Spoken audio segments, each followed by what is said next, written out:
Sir మీ పేరు? మన పేరు రాజు. ఇప్పుడు ఎంపీ ఎలక్షన్స్ జరగబోతున్నాయి. లోకల్లో రఘురామరెడ్డి గారు నిల్చోబోతున్నారు. గెలుస్తారా? బీజేపీ వస్తుందా, బీఆర్ఎస్ వస్తుందా, కాంగ్రెస్ గెలుస్తుందా? తప్పకుండా రఘురామరెడ్డి గారు గెలుస్తారు.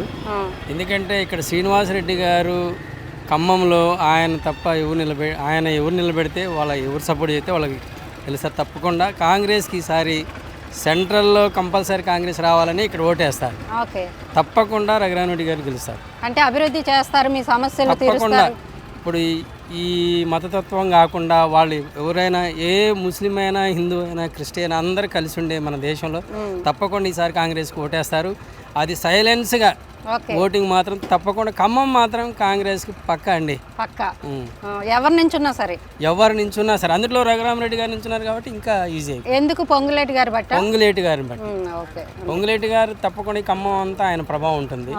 ఎందుకంటే ఆయన ఈ ఖమ్మం ముందే చెప్పారు, ఖమ్మం జిల్లా అనే కాదు, ఇప్పుడు ఆయన మంత్రి గారు ఉన్నారు కాబట్టి తప్పకుండా రఘురామరెడ్డి గారికి ప్లస్ ఉంటుంది. దాదాపు ఇంతకుముందు పనిచేసిన వాళ్ళంతా టీఆర్ఎస్ వాళ్ళంతా ఇప్పుడు మళ్ళీ ఒకేసారి ప్లేట్ ఇటు వచ్చిందండి. ఎట్టేస్తారు?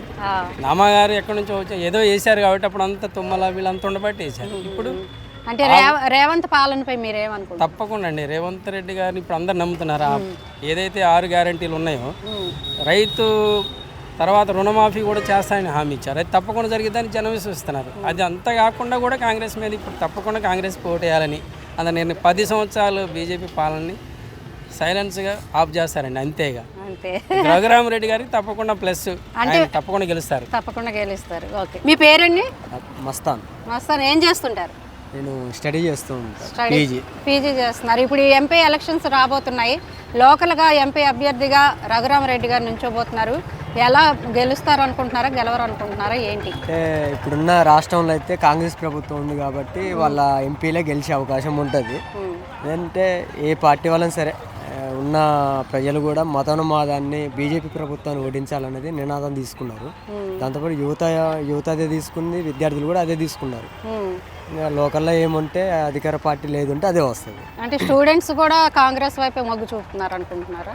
అంటే కొంతమంది ఉంటారు, కొంతమంది ఏంటంటే స్టూడెంట్ కూడా ఈ 100 రోజుల పరిపాలన కూడా చాలా వ్యతిరేకం కూడా వచ్చింది, ఆల్రెడీ వచ్చేసింది. ఎందుకంటే విద్యారంగానికి రావాల్సిన బడ్జెట్ కూడా కాంగ్రెస్ ప్రభుత్వం వేయలేకపోయింది. హామీలు కూడా 6 గ్యారెంటీలు అంటుండే కానీ 6 గ్యారెంటీలు కూడా ఎక్కడ లేదు. ఈ ఖమ్మం జిల్లాలో 3 మంత్రులు ఉన్నారు తప్ప వాళ్ళు గాలి పర్యటన తప్ప దేనికి కూడా లేరు. ఎందుకంటే వాళ్ళు వస్తూ ఉంటారు, సుడిగాడు లాగానే వెళ్ళిపోతూ ఉంటారు. ఇక్కడున్న లోకల్ సమస్యలు ఏమీ పట్టించుకోరు. ఏంటంటే ఓన్లీ మీడియాలో మాట్లాడడం, లేదా పేపర్ స్టేట్మెంట్ లేయడం తప్ప వాళ్ళకున్న పని అదే తప్ప. ఏ రాజకీయ పార్టీలు వచ్చినా కూడా, ఏ ప్రభుత్వాలు వచ్చినా, పాలకులు ఎవరు మారినా కూడా విద్యా వ్యవస్థ అంతే ఉంటుంది. ఇక్కడ ఉన్న లోకల్ విషయాలు కూడా అంతే ఉంటాయి. అంటే మరి రఘురామరెడ్డి గారు గెలుస్తారా ఎట్లా? అంటే ఇక పొంగులే సీన్ అంటే అది కంపల్సరీ గెలవాల్సిందే, కంపల్సరీ అయితే గెలుస్తాడు. ఇక్కడ అంటే బీఆర్ఎస్ మీద ఉన్న వ్యతిరేకం, అంటే కేసీఆర్ మీద ఉంది ప్రత్యేకంగా వ్యతిరేకం. ఆయన చేసిన అవినీతి పనులు కావచ్చు, ఇక్కడ లోకల్లో ఉన్న ఇంతకుముందు ఉన్న గతంలో మంత్రులు ఎవరైతే ఉన్నారో ఆ మంత్రి చేసిన అవినీతి ఇవన్నీ కలిపితేనే బీఆర్ఎస్కి వ్యతిరేకంగా ఇక్కడ ఓట్లు పడ్డాయి. ప్రేమలు కాదు, వ్యతిరేకం దాని మీదనే కాంగ్రెస్ ప్రభుత్వం అధికారంలోకి వచ్చింది. అది తప్ప ఏదో మేము అది చేసినాం ఇది చేసినాం అని చెప్పి వీళ్ళు ప్రచారాల్లో ఏదో గ్యారెంటీలు ఇచ్చారని అది కాదు వచ్చింది. వీళ్ళ మీద ఉన్న వ్యతిరేకం, ఇక్కడ లోకల్ ఉన్న ఎమ్మెల్యేలు ఎవరైతే ఉన్నారో వాళ్ళ పనులు, ఎమ్మెల్యేల భర్తలు ఎవరైతే ఉన్నారో వాళ్ళు అవినీతి పాల్పడ్డారు, దాని మీద వ్యతిరేకం వచ్చింది పనుల మీద. విద్యార్థులు కూడా విద్యారంగ సమస్యల మీద చాలా, మీకు తెలవంది ఏం లేదు, విద్యారంగ సమస్యలు చాలా ఉన్నాయి. ఆ సమస్యల మీద చాలా వ్యతిరేకంగా విద్యార్థులు రావాల్సిన స్కాలర్షిప్స్ కావచ్చు, ఫీజు రియంబర్స్మెంట్ కూడా ఇంతవరకు రాలేదు. దగ్గర 7,135 కోట్లు పెండింగ్లో ఉన్నాయి. అవి కూడా ఇంతవరకు విడుదల చేయలేదు. ఇంకా ఇప్పుడున్న కొత్త ప్రభుత్వాన్ని కూడా మేము అడిగినాం, అవి కూడా విడుదల చేయండి అని చెప్పి బట్టి గారిని కూడా మేము కలుస్తాం. ఎందుకంటే తాళాలు మొత్తం ఆయన దగ్గర ఉన్నాయని స్వయంగా రేవంత్ రెడ్డి గారే బహిరంగ సభలో చెప్పిండు. కానీ బట్టి గారిని కలిసినా కూడా ఇంతవరకు మాకు స్పందన కూడా లేదు. ఈ జిల్లాలో యూనివర్సిటీ కావాలంటున్నాం మేము. ఈ పార్లమెంట్ ఎలక్షన్లలో విద్యార్థుల తరపు నుంచి మేము కోరేది ఏంటంటే ఖమ్మం జిల్లాలో యూనివర్సిటీ, జనరల్ యూనివర్సిటీని ఏర్పాటు చేస్తామని చెప్పి గత ప్రభుత్వాలు, ఇంకా అంతకుముందున్న ప్రభుత్వాలు కూడా హామీ ఇచ్చింది తప్ప ఇంతవరకు ఏం చేయలేదు. అంటే మీరు యూనివర్సిటీ అన్నారు, మేము సార్ని ఇంటర్వ్యూ తీసుకున్నాము రఘురామరెడ్డి గారిని. యూనివర్సిటీ ఆయన గెలిస్తే తప్పకుండా కట్టిస్తామన్నారు, మరి మీరేమంటారు? కట్టిస్తే విద్యార్థులకి ఇబ్బంది ఏముండదు. ఇక్కడ యువతకి ఏదైతే నిరుద్యోగం ఉందో నిరుద్యోగం పెరగకుండా ఉంటుంది కదా. యూనివర్సిటీ వస్తే చాలామంది ప్రొఫెసర్లు అవుతారు, మా లాంటి ఎంఏలు పీజీలు చేసిన వాళ్ళు కూడా ఏదో ఒక జాబ్లలో మేము కొనసాగుతాం.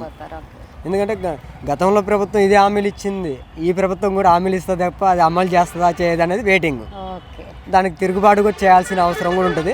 ప్రత్యేకంగా అయితే మేము మీ ద్వారా తెలియజేయండి ఏంటంటే మతోన్మాద బీజేపీ ప్రభుత్వాన్ని ఓడించాలని చెప్పి మేము కూడా మా పీడిఎస్సీ కూడా కోరుకునేది అది. ఎందుకంటే మతోన్మాదం బీజేపీ కేంద్రంలో వచ్చినా ఇప్పుడు వచ్చినా కూడా ఏదైతే ప్రశ్నించే గొంతులు ఏవైతే ఉంటారో వాళ్ళ మీద కేసులు పెట్టడం, మీడియా మిత్రుల మీద కేసులు పెట్టడం లాంటివి చాలా చేశారు. మేధావుల మీద కేసులు పెట్టి ఇప్పటికీ జైల్లో పెట్టిన పరిస్థితి ఇప్పటికి ఉన్నారు. వాళ్ళు జైల్లో మగ్గుతూనే ఉన్నారు.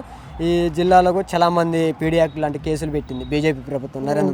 ప్రత్యేకంగా నరేంద్ర మోడీ ప్రభుత్వాన్ని ఓడించాలని చెప్పి ఈ సందర్భంగా మేము విద్యార్థులకు కావచ్చు, ఓట్లున్న ప్రతి ఒక్క విద్యార్థికి నిరుద్యోగులకి మేము తెలియజేస్తాం.